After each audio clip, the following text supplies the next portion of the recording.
Need to save money? In this video, I'm going to share 10 things I don't buy in order to save money. You can do this too.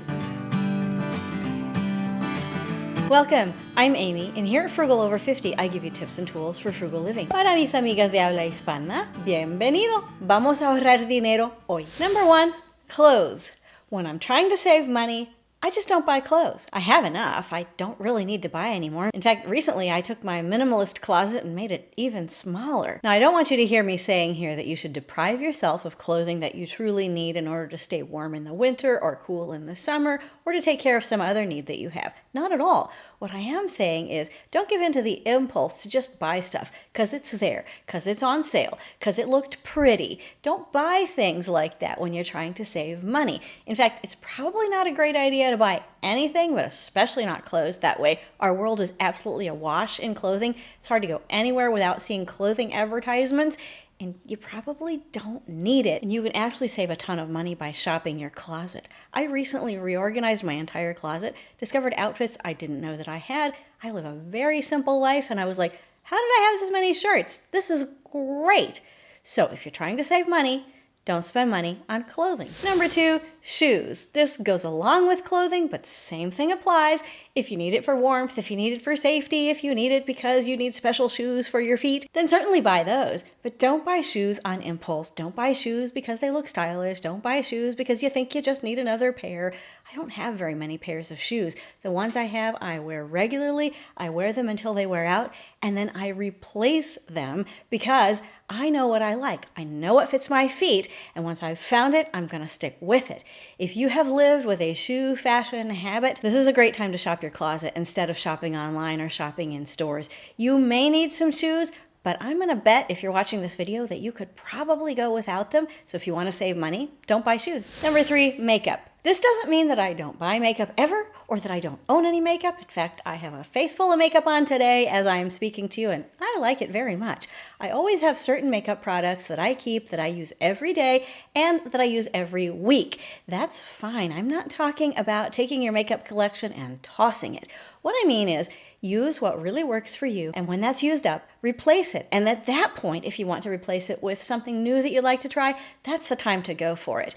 You don't need to spend $50 on an eyeshadow palette. You don't need to spend $70 on foundation. These things are not needed when you're trying to save money, and I would argue they're probably, for most of us, not really needed ever. And those of us who are women who are over 50, we are often targeted by the beauty market. Do this, use this product, it will make you feel beautiful again, as if we're not beautiful already. I'm going to tell you something. You're beautiful. Use the makeup that you have. When you need to replace it, but don't just go out and buy makeup. It'll save you money. Number 4, nails.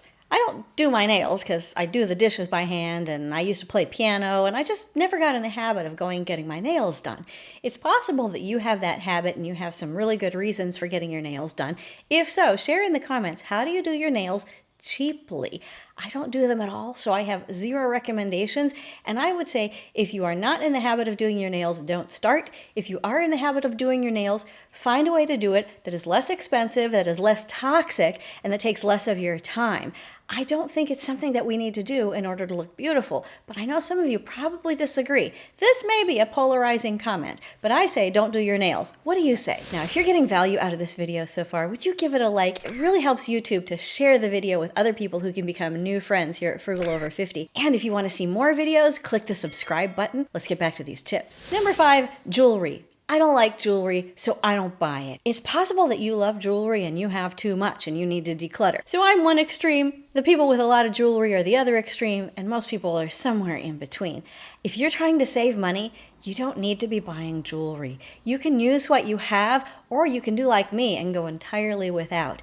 It is not necessary for the sustenance of human life, and if you need to save money today, tomorrow, this month, this year, jewelry is a really, really easy one to cut out. Number 6, a new car. Now, this is a tricky one because we live in a world right now where the car market is very strange, and it used to be that you could get a used car for a tiny fraction of what it costs to get a new car. That's not necessarily true anymore. Sometimes used cars cost almost as much as new cars. It's a very strange market that we live in right now, but I'm going to stand by what I've said for years and years, which is that if you need to get a vehicle, save up your money as much as you can before you go out shopping for it, and then get the best used car that you can afford afford, unless the new ones are just such a good deal that it doesn't make sense to get a used one. I have always loved looking for used cars that are really in good shape and keeping them for a long time.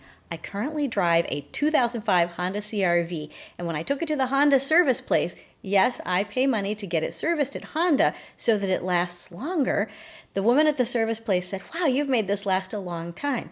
And I said, "I followed your recommendations. I do all of the recommended service over the years, and it has always done well for me. And I continue to do the recommended service." This is where you want to spend your money, is getting the best car that you can afford and then doing the recommended service. As my brother says, it's almost always cheaper to fix it than to replace it. So if you want to save money, don't buy a new car. Number 7, save money by not buying a new stove, or insert other large appliance here. Now, if it's broken and you absolutely need it in order to function in your daily life, that's a different story. But if you can go without it, go without it. 2 burners of my 4-burner stove don't work and haven't worked for the last couple of years.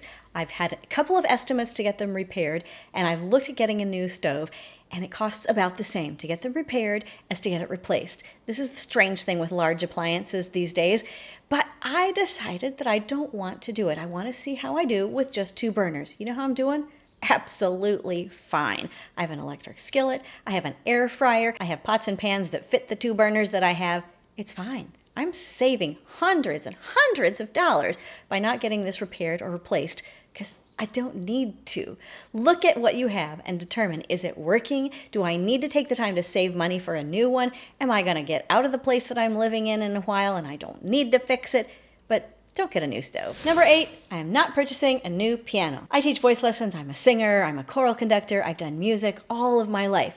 I have a family member who plays piano every single day. We have an upright acoustic piano, which we like very much, and our piano tuner says it's coming to the end of its life and probably needs to be replaced, but we're not going to replace it. We're going to keep using it because once a piano comes to the end of its life, it's not like a stove or an electronic appliance. Coming to the end of its life means it's got another 20 years on it. We're going to keep it. It doesn't sound the best, but we can sort of keep it in tune. We keep it in as good repair as possible.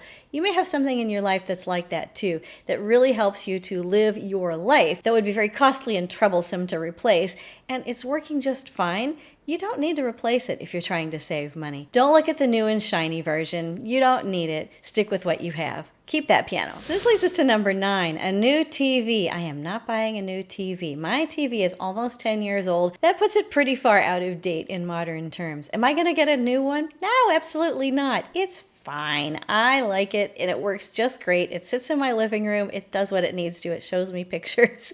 I think it's fine. You might want the latest screens for some reason, but if you're trying to save money, you really don't need them, and you can save lots and lots of money by just not buying that new TV or that new electronic thing that would just make your life shinier and prettier, but doesn't save you money. Watch the TV that you have and save your money. Number 10. I am saving money by not purchasing a laptop stand. I was looking for a stand for my laptop so that it would keep my computer screen at my eye level because I was starting to get a crick in my neck from leaning over all of the time.